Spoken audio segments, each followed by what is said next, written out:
quite frankly, like really hasn't been that long. And I can tell you it's like night and day, especially with my little guy, Harrison. When he walked into this program, he couldn't identify letters. He couldn't connect letters to their sound. He was very timid. Anytime it came to doing any type of reading activity, he just broke down and he went into that place of, I can't do it. Walking out of there, his confidence just really shined. I'm Nicole Holcomb, attorney by day and podcaster by night, a former educator, school counselor, and administrator, and mom to a 9-year-old daughter with dyslexia, who loves all things Harry Potter, Minecraft, and science.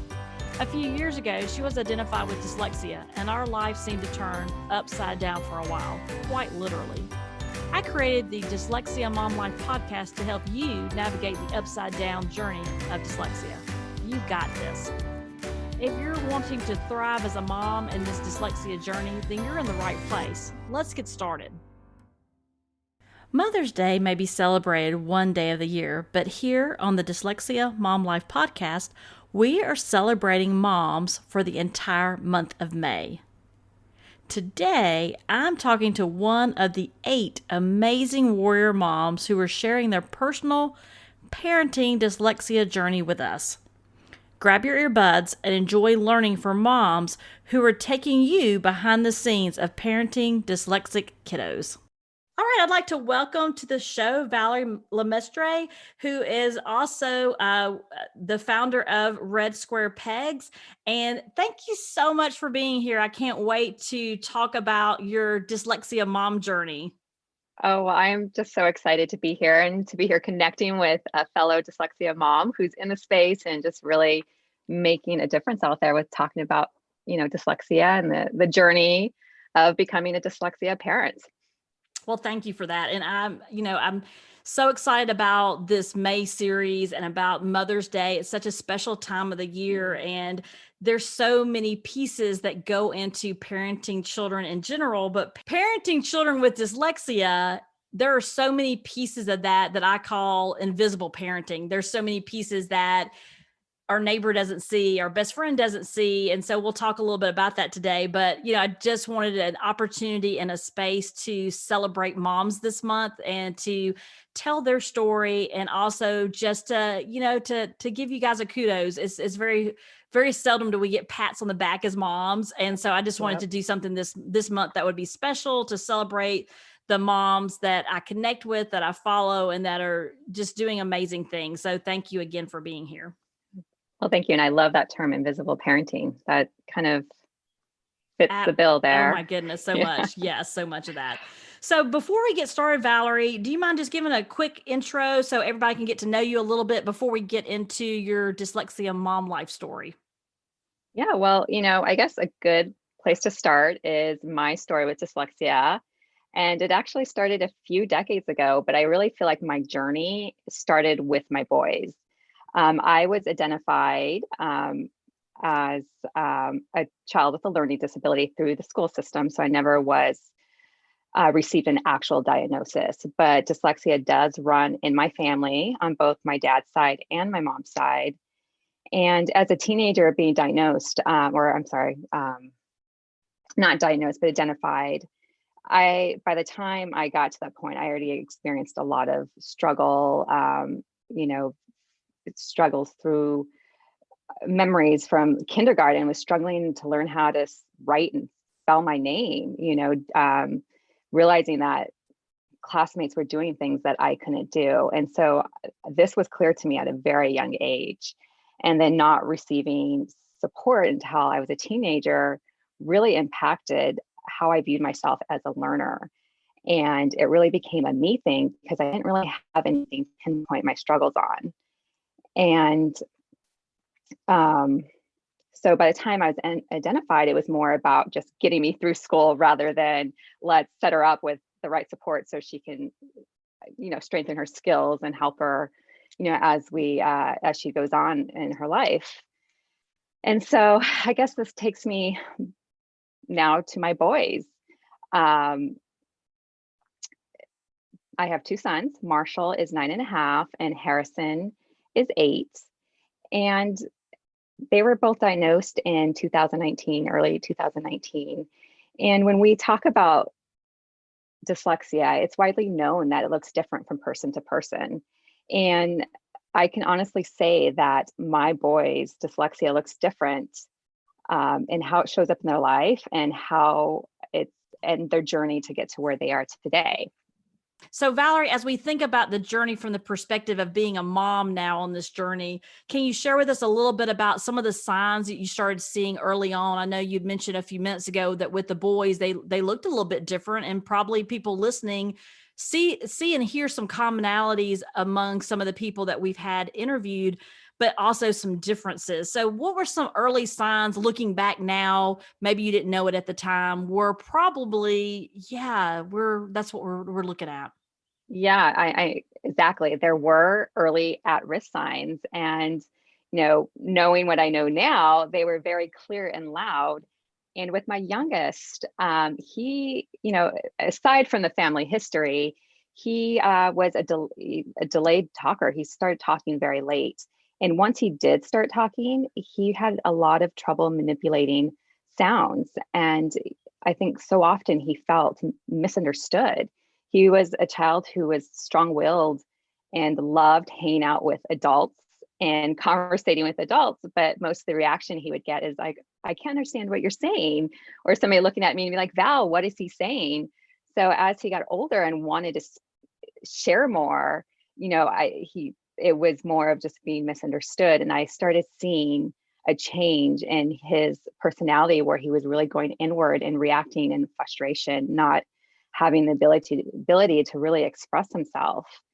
But then when we get back to my son Marshall, he was actually an early talker. He showed a lot of interest in books at a very young age. He was the kid that was going to our bookshelf and pulling out the books and sitting in the middle and flipping through them. And so for me, looking back now, I really saw early signs of dyslexia as he was approaching kindergarten. Both my boys were started preschool at a young age. I enrolled them at 3 years old. And Marshall, once he started getting towards the kindergarten age, it just took him longer to learn like the basic phonological awareness skills. And once he did get there, again, it was just a little longer than what was going on with his peers. He had a lot of trouble with blending sounds and segmenting words. And so that really created a weakness into his decoding skills. And so when he read, even at the most basic kindergarten level, it was long and laborious. And I mean, you could just visibly see him getting tired as he was reading through the book. And so for me, for my family, these were the early signs that continued. And, with time and going to preschool, like they weren't getting better, they were actually getting worse and louder. Yeah. So when did you was there an aha moment, or was there a moment where you were like, okay, we need to take some actions. We need to change direction. This is not working, or we need some different support. At what point of their education did you say, there's something more here? Yeah. Well, for us, it was always more apparent in our youngest son. And I can remember that moment clearly. And I think I always will. It was his last year of preschool, and we were, thinking about kindergarten and making sure he was prepared. And we were having our mid-year parent-teacher conferences. And I can remember my husband sitting next to me, the teacher in front of us, and we started going over his progress report. And of course, you start with all the positives and all his areas of strength. There was plenty of them. And she was just going on about what a wonderful kid Harrison is. And then we get to where we talked about his reading skills, and it was just apparent that he was really struggling. And I just broke down in tears in front of his teacher. And I could just see her eyes, and she's like, no, Valerie, he's okay. It's going to be okay. And I'm like, it's not that. It's just, by this point, he had 3 years of speech therapy.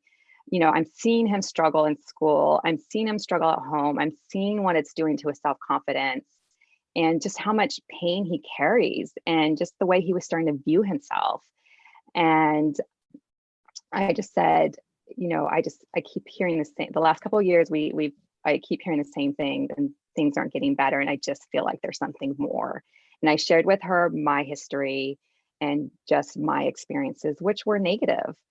And I could see her wheels spinning. She is taking in what I was saying, but I don't think she was equipped to really point us in the right direction. Mhm. So, and she was a supportive teacher. She was invested in my child, and I Right. felt like my child, my son, was in the right place. But at the time, I just didn't realize that he just wasn't being taught the way he learned.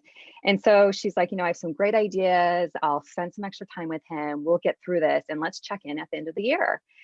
And that was the best plan we could come up with, and it was one that I just felt I had to accept. And so leaving that meeting, I still thought that mother's intuition, just knowing something Right. more was going on, was Mhm. really starting. The fire was building. And so I did the next best thing. The school couldn't really provide any guidance. The teacher didn't know where to point me, and so I went to tutoring. And so I found a tutoring center and signed my boys up. And a few months in, this was just another moment of, okay, there's something more. I was sitting in the waiting area and I had a clear view of Harrison and the tutor, and I can hear him. And so I was sitting there doing what moms do. I was going through my Instagram, clicking, liking, and I just happened to look up, and I could just see my son visibly shaking, and I could see the pain in him, and I could hear that he was on the verge of tears. But then I could hear the tutor, where it was almost like she was speaking out of frustration. And I was just like, are you not seeing what I'm seeing or what I'm hearing? And like my initial gut reaction was to jump up and just stop the tutoring. But then I was second guessing myself, like maybe this is part of the process. Maybe he just needs to work a little harder. Maybe he just, needs to toughen up a little bit. And so I just painfully sat there and let it finish. And then once Harrison came up to me, I could just really just feel the emotion that he was tucking away. So let me And stop you there. So at that point as a mom, what were you feeling emotionally? Like what were your thoughts at that point?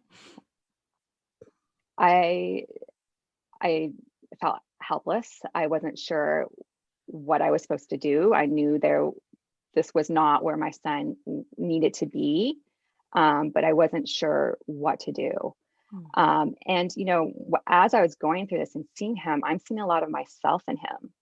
And And so it that was can be like, hard too, right? As you it start was seeing hard because things and you think about the path of the journey that you had been on and the things that you had experienced, some of them not so great, right? That you've talked about a right. few minutes ago. And you just don't want to see that path for your own child. You just want them to feel success and for them to feel worthy. So I know that had to been a Well, difficult and part of this all journey. because my kids are smart and unique, Absolutely. and Hmm. like my little guy's so strong-willed, and Hmm. so I had you have all these hopes and dreams of what their life's going to lead, and slowly I felt like that was being taken away. So when he came out of And tutoring that day, I mean, what's the next step I there? What happened next? well, I went home, called my husband, and like, this was the experience I had. Um, you know, this doesn't feel right. And my husband was definitely on, he always says he was a late bloomer, that he struggled in school, but he turned out okay. And so his point was basically like, we're doing everything we can, have a great life, they have, supportive parents, they're gonna be okay, kind of like stop overthinking and reacting, like it's gonna be okay. And and so it was kind of like, it just made me kind of second guess like what Right. my intuition.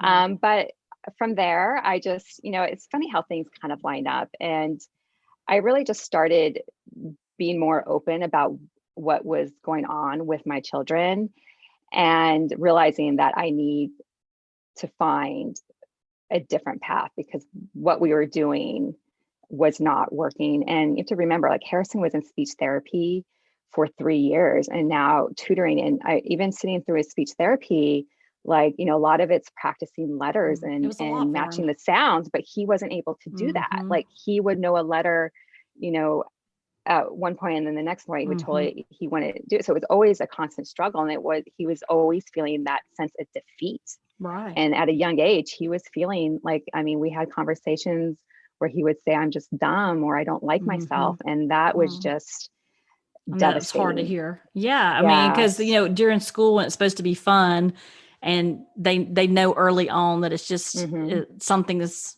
I don't feel right. This doesn't look right. And then Yeah. we did speech too for a number of years. We still do speech actually, and it's a lot because when they're so young and they're struggling during their school day, and then they have speech, and then they have Yeah. reading tutoring. Yeah. It's so easy for them. I mean, it's kind of amazing too though, because they Yeah. do get that resilience and eventually push through. Yeah. But at that early age, when we as parents we're trying to provide every resource we can think of, Yeah. and I know for us, I was like, okay, but I had to at some point take a step back and say, okay, we're doing too much. So Well, that yeah. was kind of where we're headed. And, Mm-hmm. and dyslexia is, it's confusing because Mm-hmm. one day they'll be okay. They'll like be on it, they're feeling confident. And then the next day it's just like all that's just stripped away and they have a hard time and their symptoms and signs are stronger. And so that's, we were running into that as well. And so um, getting back to the story, one day I was volunteering at Marshall School. He's my oldest, he's 9.5. And my two sons were at two different schools. And I was leaving and I happened to bump into a mom that I knew socially. And I just asked her how she was doing. And she's like, not well. She's like, we're leaving the school. My daughter was just diagnosed with dyslexia. And she's like, and the school just doesn't have the support in place that my daughter needs. And she expressed frustration with the school, knowing that her daughter was struggling. And, as a parent, she knew her daughter was struggling, but, and her daughter was a little bit older, I would say between 10 and 12. And, you know, that why did it take us so long to get to this point? And I'm like, oh, I actually have some concerns about my youngest son. Will you tell me kind of what you were seeing? And so she told me, and I'm like, oh my gosh, that is my son right away. She's like, well, I have this woman that's helped me through the process. Here's her number. So she shared the number with me, and she's like, give her a call. She'll be able to help you out. And so I get in the car, get to Harrison's school to go pick him up. And I was waiting in the carpool lane and I was there early. So I'm like, I'm going to call this number expecting that I was going to have to leave a message. And she answers, and her name is Whitney. And I explained to her what we were going through. I explained to her my experiences. And she's like, okay, well, I have a few questions to ask you and just answer them the best you can. So we go through it. And I would say 2 questions in, I knew exactly where this was headed. And sure enough, after I answered the last question, she's like, Valerie, I would definitely get your son checked out. And the waterworks began again, but this time it was like ugly crying. I'm not sure I even took a breath, and she let me go through that. And then firmly but supportively, she's like, Valerie, you have to be strong for your son. The way you show up for him during this process is going to make all the difference. Your son is still the same son. You're doing all the right things. You're on the right path. And she's like, I can give you some referrals. I can kind of let you know where you need to start. And that conversation for me was the turning point in our journey. And it helped us get to where we are now. And it actually changed my life because, one of the things that she told me is, you need to educate yourself on what dyslexia is. And through that, it really just changed my outlook on what dyslexia is and what it's not, and realizing that I wasn't, I wasn't just a witness. I wasn't just a standby. Like I could take an active role in this, and by finding that understanding and awareness, like the power was put in my hands. And really and that's why I say, like my story with dyslexia began, it's decades long, but my journey Right. actually started when my boys were diagnosed. Right. So did you go through a private evaluation for the boys? So, so again, got home, called my husband and be like, hey, look, This this is is what the we're doing. conversation I just had. You need to get on board. And and help us out here. And so he did. And so we started doing our own research, and through a Okay. col- Through a colleague. sorry, colleague of his, um, we found a center. We were living in Arizona at the time that does assessments, and they also have an intensive dyslexia intervention program. Oh, that's great. And so I call, and they're the only center of its kind in that area. And so it took us a couple months to get in. And so we got in, got Harrison assessed.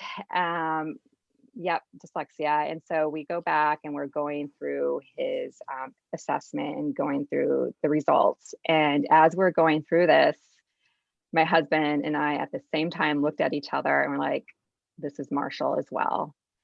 And so we finished the process with Harrison. We got him signed up for the intervention program. And then a couple months later, Marshall did the assessment and he got diagnosed with dyslexia as well. And this was all like early 2019. And so, So it was a lot. what grades were the boys in at that time? So Harrison, he was preschool, about to go into kindergarten, Mm-hmm. and Marshall was in first grade. Okay. Yeah. And so at that point, did the boys both go into intervention at the same time, or Harrison goes in a little bit ahead of? Yeah, Harrison started in August of 2019. And, when we go back to saying how dyslexia showed up differently in their lives, Harrison, his intervention. So basically what it is they went to this intervention in place of school. And so it was 5 hours a day, 5 days a week. And the average, what they recommend is usually it takes about 5 weeks. But for Harrison, he did 193 hours of intensive intervention and 49 hours of occupational therapy to address some of the sensor motor concerns that we had. And so that ended up being close to 9 weeks for Harrison. Marshall, his was, I believe, about 110 hours, which ended up being about 5 weeks. And so let me ask you a question then. That's different than what we're doing here in Georgia. Is when both of the boys finished up that program, did you need to continue with the speech or continue with any other reading tutoring? Or was that intensive 5 hours a day for a number of weeks and hours, was that able to really address and help, remediate them to a place where the self-esteem went up and they were able to feel more confident and able to really, I guess, crack the code, as they would say, as to those pieces of dyslexia?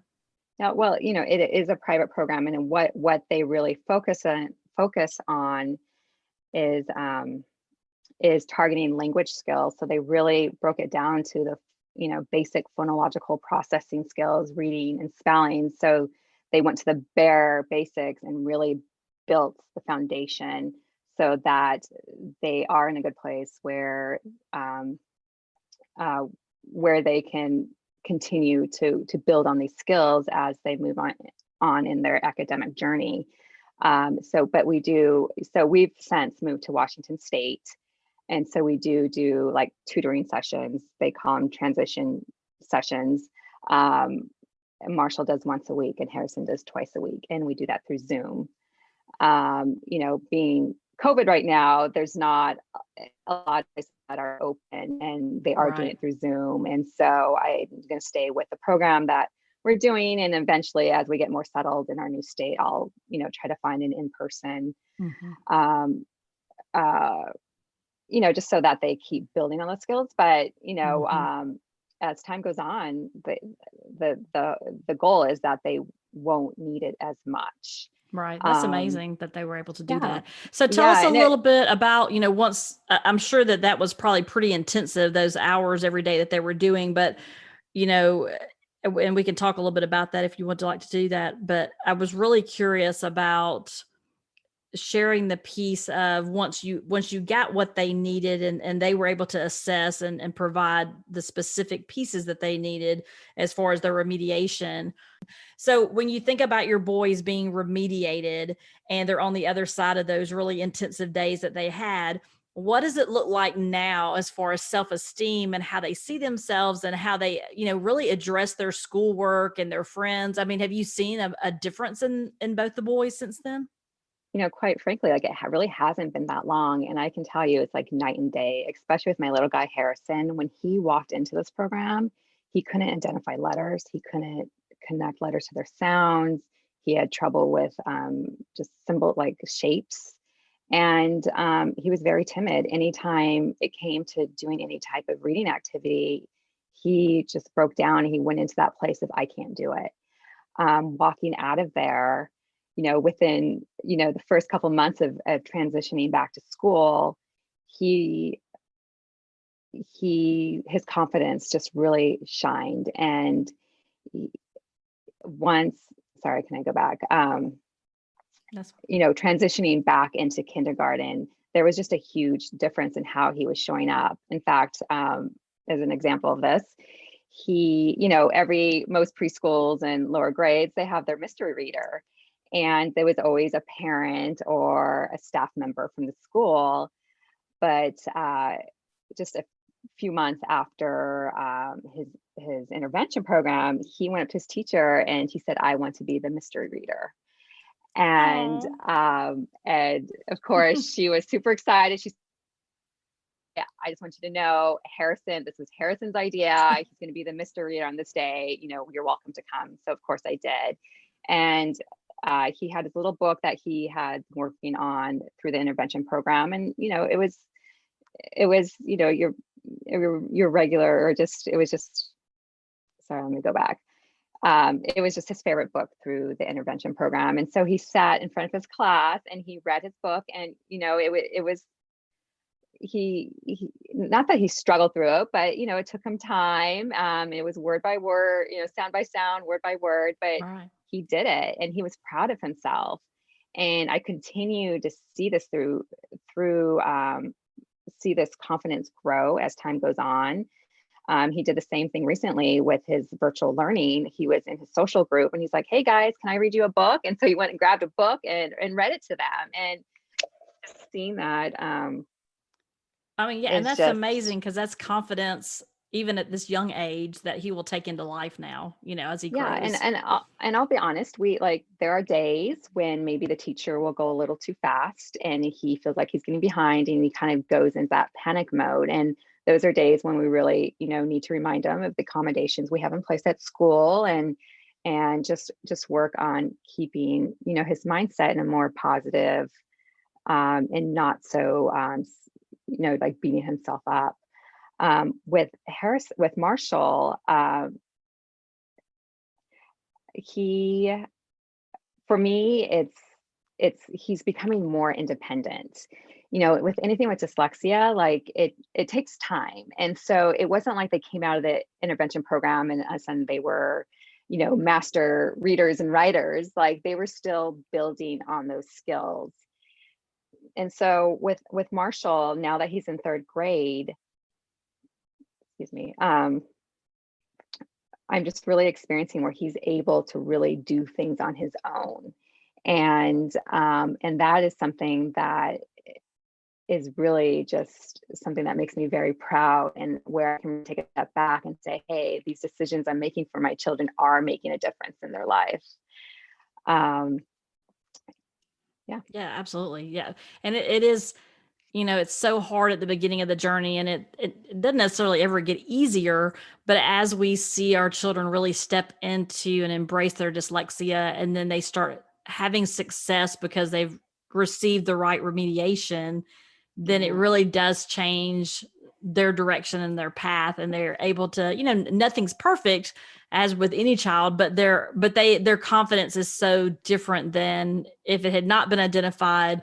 Or maybe like you said earlier, the teachers are great and they really are invested in our children being successful, but they don't have the right tools always.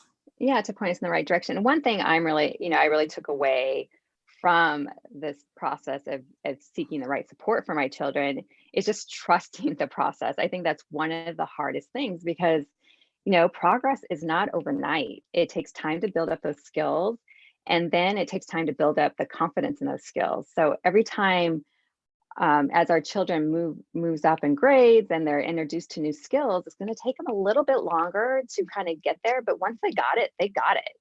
And, it's just providing that support in that environment where we allow them to thrive and really learn rather than putting the pressure on, like, you need to get this right away, because that's just not the reality of dyslexia. Right. Absolutely. So Yeah. thank you for sharing all that. Yeah. So let's talk for a minute about, let's kind of shift gears here for a second. Let's talk about what you find to be the most rewarding part of raising children with dyslexia. Oh, there, of course, my children are just amazing little boys, and every day there's something to be, uh, just feel like it's a reward.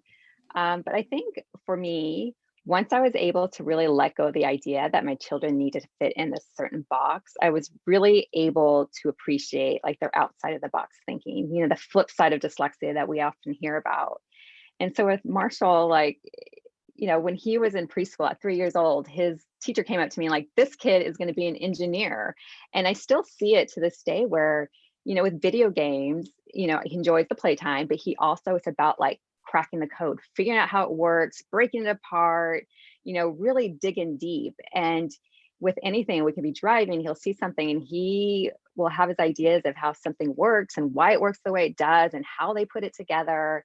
And, it's these moments that I've really learned to appreciate and really just kind of focus on their strengths rather than being so laser focused on the areas that are challenging at times. And I think, really having the ability to to appreciate those moments are the most rewarding. And it comes in those little moments, like when Harrison is excited to read to his class, or it's the smile I see when he's proud of something he wrote. And for me, those are truly the most rewarding moments, for sure.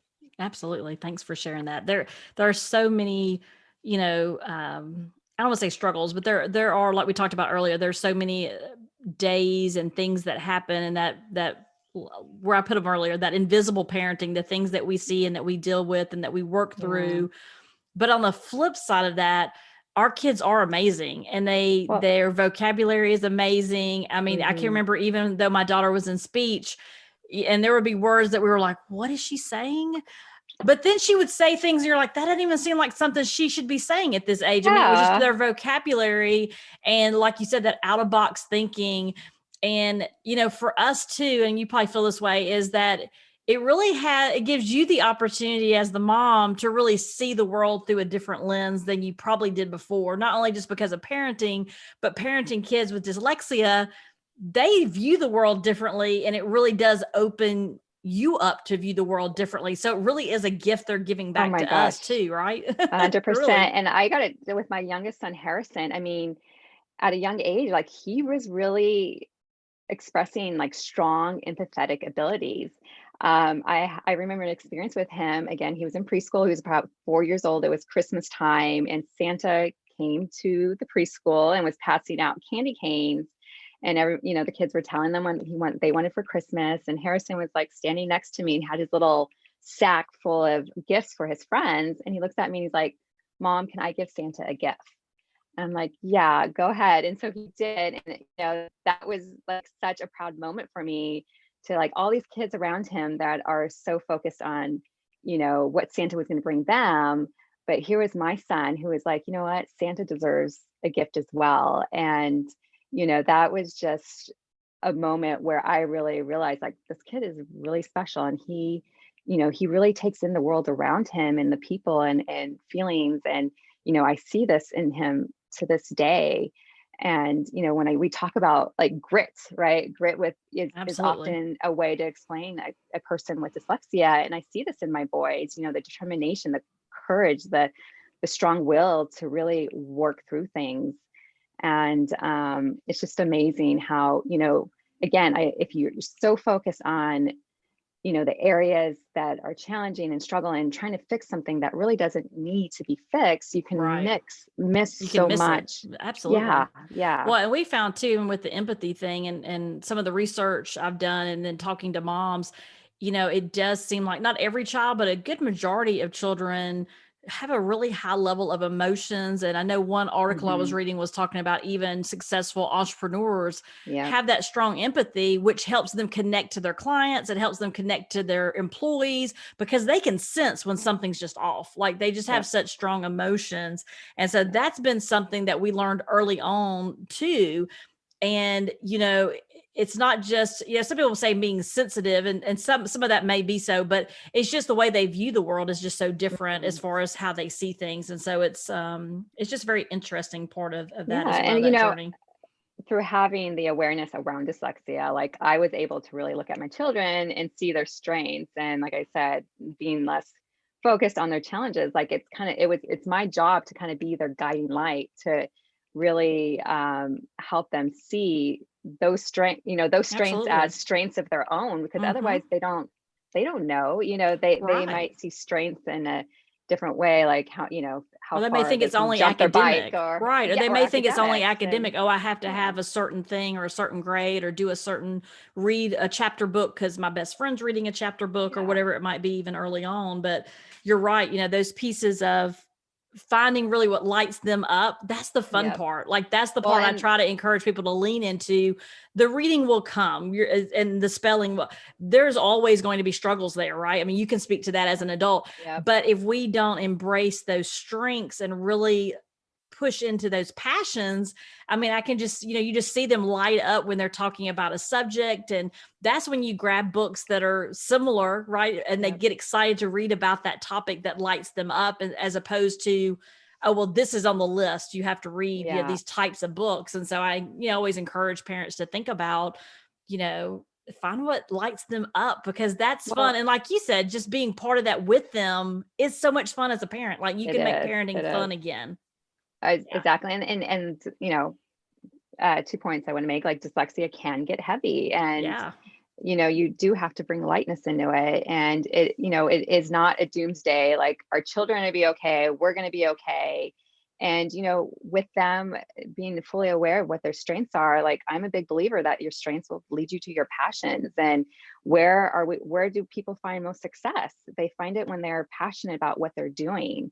And so maybe our Mhm. kids will not follow the traditional path, but that's not always the best way to go. As long as we make it okay for them to really embrace what lights their fire, what's their passion, like they will find success of their own.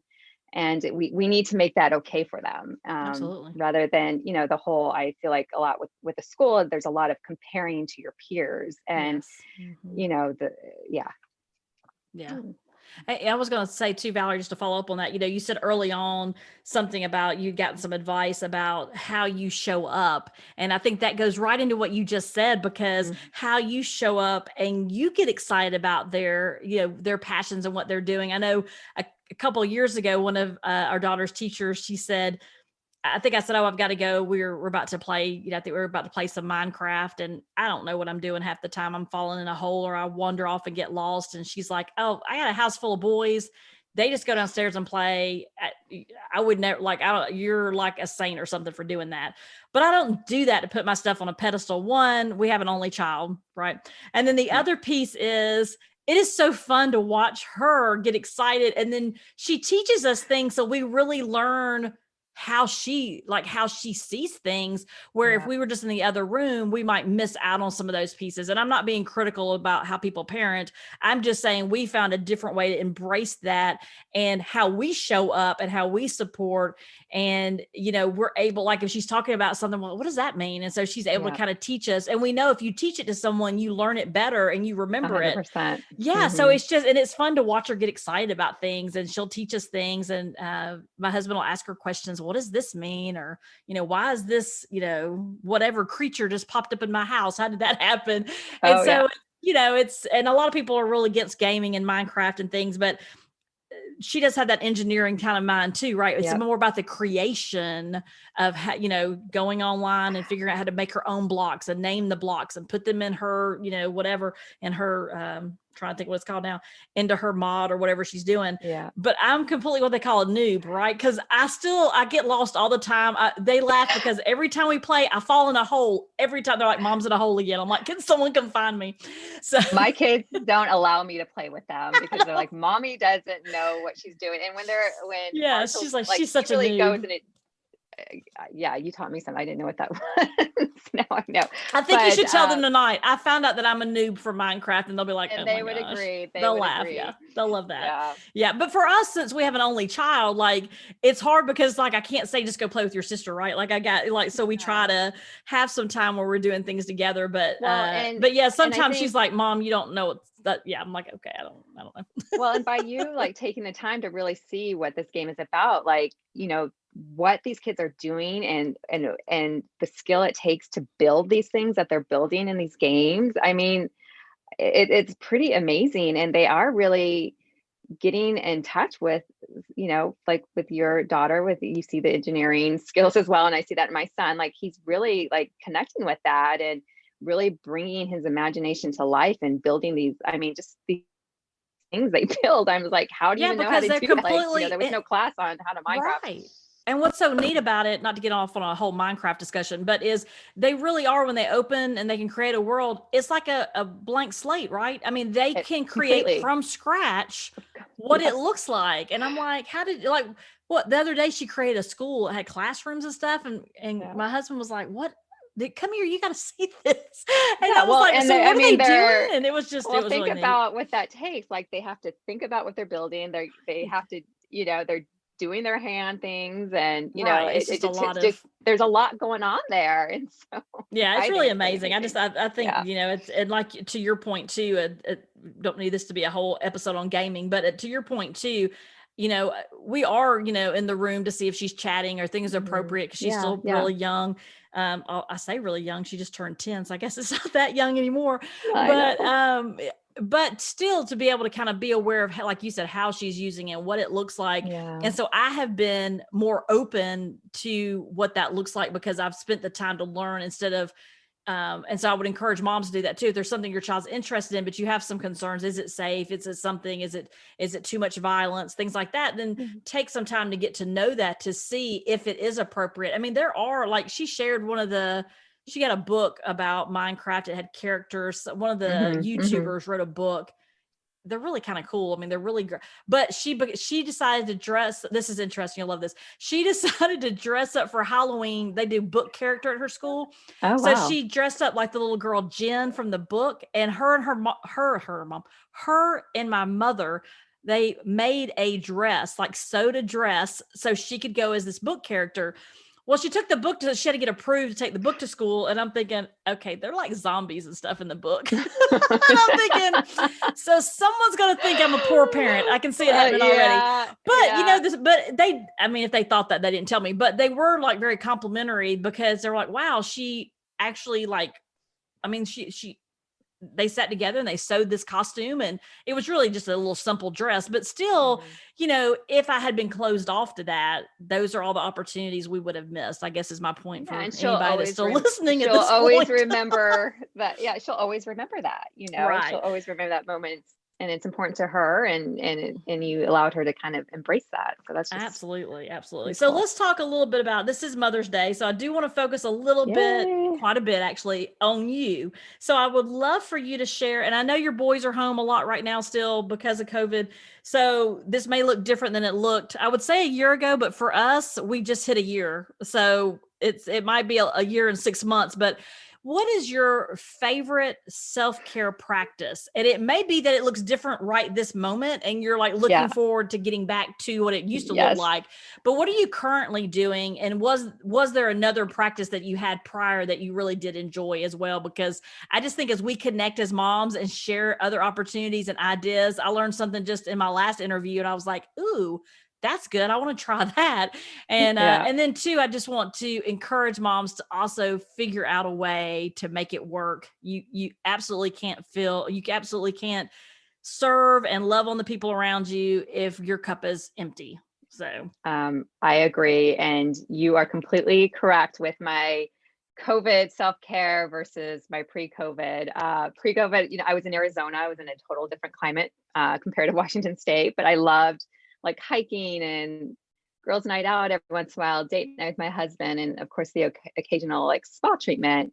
But let's be real, we're in a different world right now. My state is still pretty closed down. We're just starting to open up a little bit. So, I'm going to be honest and I'm going to say Netflix and a bottle of red wine is like my go-to on There the you go. weekends. I But mean, you got to have something. yeah, but I've really, have learned through the years or through this last year that, I really need to cut time out every day for myself, especially with the boys being around 24/7.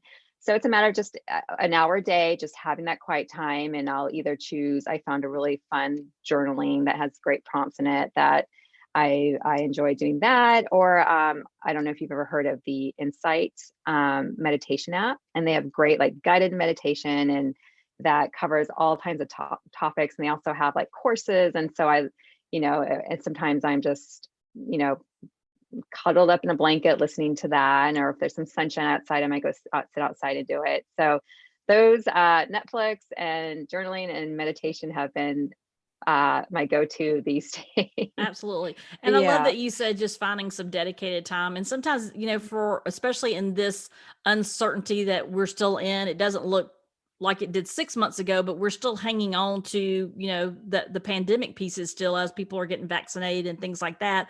And like you said, it looks so different in every state almost.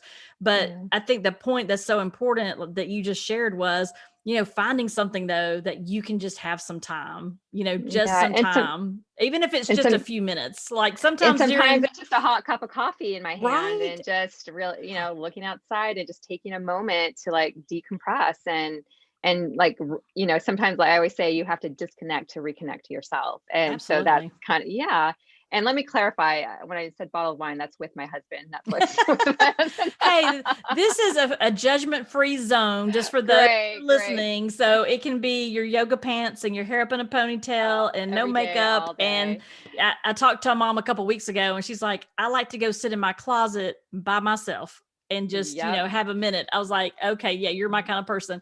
Because sometimes you just need to, especially when everybody's home and we other than the weekend, it's not like 24/7 everybody's home, right? Like that's just been so different this last year.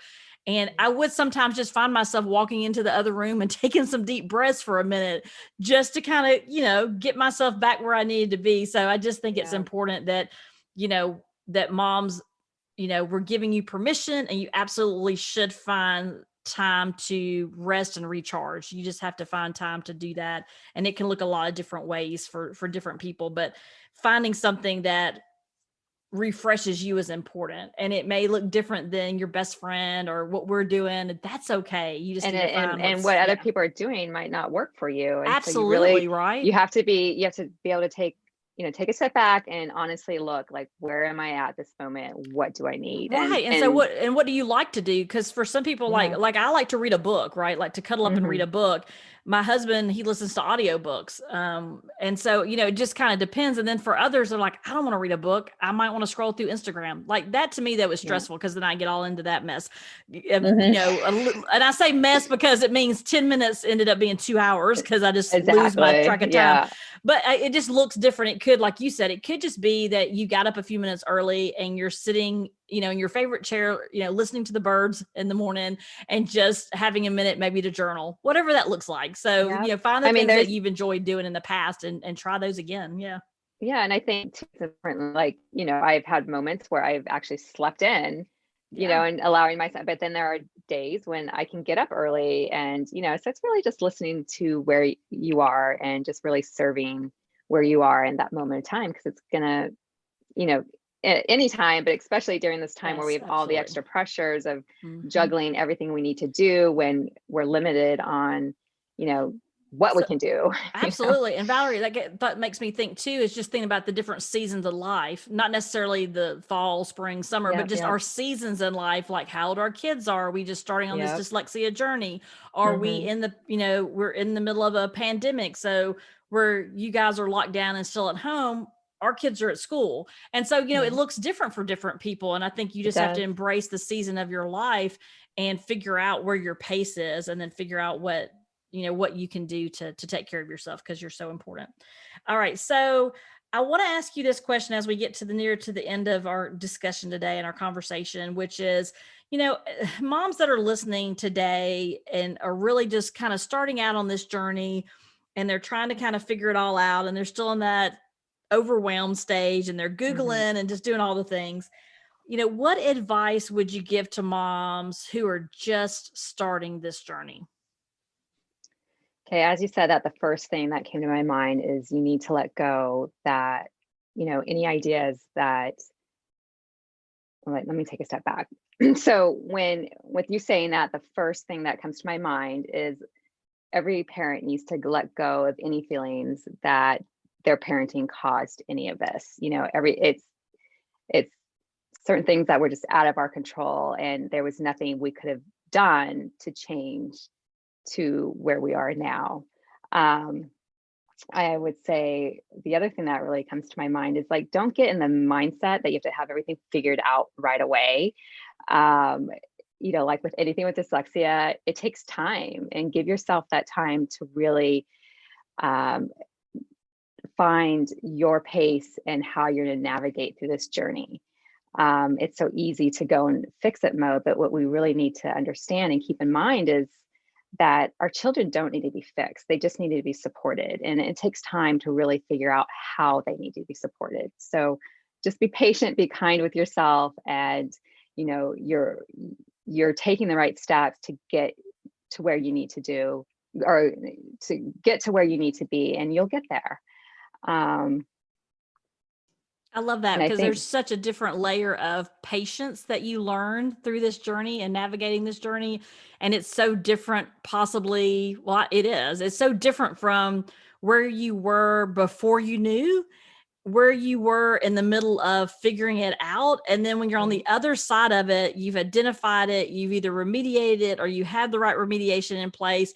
I mean, all those different places along the journey, you know, you start kind of figuring out how that looks. And I love that part that you shared, because you absolutely have to have patience, not only for your kids but for yourself. Like, every Yes. day sometimes looks different in a week, and it can be a little overwhelming still, but just having patience, like you said, I think is an And I amazing think I think advice. just developing to the basic awareness and Mhm. understanding of what dyslexia is and how it's showing up in your child's life, um, can really help you navigate through the challenges and even the frustrating times at home. Like Yes. I know with my kids, if I give them, if I tell them to go pick up in the room and then take their laundry to the laundry room, I know It's they'll too much. remember. Yeah. And so it's like having that in the back of my mind will, kind of help regulate like how I talk to my children, how I react. And it's just so important just to have that base, that you don't need to dig deep and understand, the complexities of like dyslexia and stuff. But I think just starting with like a basic foundation of knowledge that will help you Right. navigate through these situations. It makes a world of a difference, for your children and for yourself as a parent. Yeah. Absolutely. And it can make such a Yeah. different tone in your household too. Oh my gosh. Yes. And that's really Which I what think I is so learned. And critical, you know, that the one piece I think is so critical too along the journey is that, you know, and you just talked about that, which is, you know, the relationship at home. You said this in kind of a different way, but the relationship at yes. home is so necessary and so essential to our children being successful, and that patience and identifying, you know, when maybe we need to take a step back, or when we need to Hmm. break something down in smaller components. And you're right, it Yeah. can't be, you know, go do these 5 things in your room and come back. They're like, what? And you're Yeah. like, okay, go to your room and make your bed and come back. Mom's going to tell you something else I need you to do. You know, it's Or got to be little pieces. And, yeah. you know, knowing that, you know, really we're setting them up to be successful adults. But also, you know, I know someone, I've read a book, one of the books I've read recently, he was saying that, you know, your child's not going to remember that you did and completed second grade math homework on Hmm. Wednesday, April, whatever. But what they are going to remember is the way you parented and the things that you Yes. did to support them. And of Yes. course, we all have off days. That's going to Yep. happen. So Oh give yeah. yourself some grace there. Yeah. But I love that piece that you shared, because it is so spot on as far as, being able to give yourself grace and know that, that's just the way their brain thinks, and it's Yeah. okay. Let's try to work with it and not against it. Yeah, I love that. Yeah. Well, like another example I just thought of what you were speaking is like a lot of what I am really experiencing with Marshall, who's on, well, he's 9.5, is a lot of times I'll ask him something and it really takes him a while to come up, like, and I'm like in a hurry, rushing, like, come on, Marshall, like, get it out. But because I have awareness of what dyslexia is, I understand that he has trouble with recall and it takes some time to kind of, go into the vault and pull out the information he needs. And so it's learning, okay, when I ask him a question, I need to give him time to like get to the answer. And so it's just little things like that that just can just help with how you communicate with your child. And like to your point, the emotional aspect of it is so important. And I've learned through, my personal journey and my personal experience is that, emotional needs really need to be put over like the academic needs, because if Yeah. your child's confident and they know how to express themselves and they know how to advocate for themselves, that's what's really going to make a difference in their academics, Absolutely. along Absolutely. with the support of your Absolutely. teachers. So Yeah. let me ask you this last question. How has your experience through your own journey and now your journey as a mom raising these amazing little dyslexic boys in your life, Yeah. how has that changed you, and how have you started just showing up in the world differently? Once I really started, so I'm the type, when I want to learn something, I take courses, I'm going to seminars, like I really want to know. And so I really did that. And I felt like I was given this mountain of information that really told me what dyslexia is and is not, which was the total opposite of what I thought it was. So through those facts, I was really able to like disconnect from the misconceptions. And it was kind of like I was finally given this permission just to be myself and be able to look at some of the challenges that I had to overcome through my life, if it was at school, through, starting my career, and a lot of those frustrating and very embarrassing moments of, my dyslexia showing up at the most inconvenient of times, and really taking it away from like a me thing that I was, that other people are smarter than me, they know more than me, to really understanding that these areas of challenges don't like define my capabilities. And so through my boys' diagnosis and the journey of getting them support, it was almost like I feel like the blindfolds were taken off of my eyes and I had a whole different perspective of myself.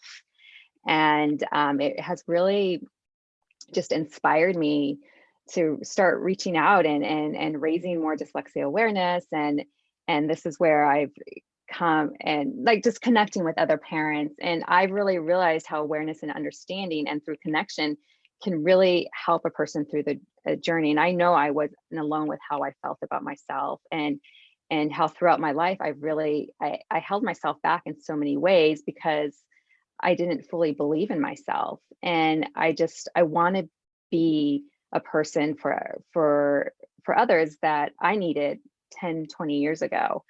And so this is where I started my company, Red Square Pegs. And my mission really is just to raise awareness and empower dyslexics and parents of children with dyslexia through understanding, connection, and encouragement. And if it wasn't because, if it wasn't for my experiences, I wouldn't be able to do what I am doing today. And I'm really excited. I'm just starting my company. I'm really excited to see where it goes and how I can just really reach out and make a difference in other people's lives and kind of normalize the conversation about dyslexia. Like one thing I've learned is dyslexia is not a bad word. We should feel comfortable Right. saying it. There's no shame behind it. Like let's Absolutely. remove all of that and just start the conversation and empower people to really embrace all of who they are. Mhm. And thank you for all that you're doing. That's one of the ways that we actually, for those who are listening, connected and met each other was through your work through Red Square Pegs. I love what Yeah, you're doing. thank I you. so appreciate, all the things that you are doing. And, it's just, it's been very uplifting and inspirational to watch the information that you're sharing. And so thank you for all that you're doing, to bring awareness and to help, just people understand more about dyslexia and what it Yeah. really means. And how can people that are listening that might want to connect with you, what's the best way to follow Red Square Pegs? So right now, my main platform is Instagram, but I am launching a website in early summer. So I will, put that all out out there on Instagram. And I have lots of things that I want to work on, and really, in the future, I hope to be in more platforms and reaching more people, and really, especially when COVID starts going away, I really want to get involved in more community programs as well. So yeah, to be continued for sure. But yeah, my next step is my website, and I'm working with a couple of speech pathologists that work with children that have learning differences. And we'll all three of us. I have the personal experience, they have the educational factor, and we're going to be sharing information, tips, tools, stories, and really, hope to grow that as a community platform where we can really connect and help people through their journeys. Wow, that's amazing. I can't wait to Yeah. see that. That'll be great. And I'll also put a link in the show notes to your current Instagram handle so they can find that in the Okay. show notes. And I want to say to you, happy Mother's Day. I know officially I'm the first person to tell you that because we are recording this in March for those of you who are listening. But thank you so much for all that you do.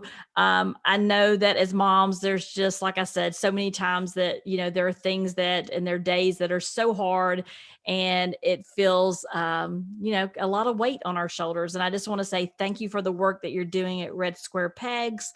Thank you for being an amazing mom, and happy Mother's Day to you. And thank you Oh, so much for being on the show for Mother's Day. It means a lot to me personally. So thank you.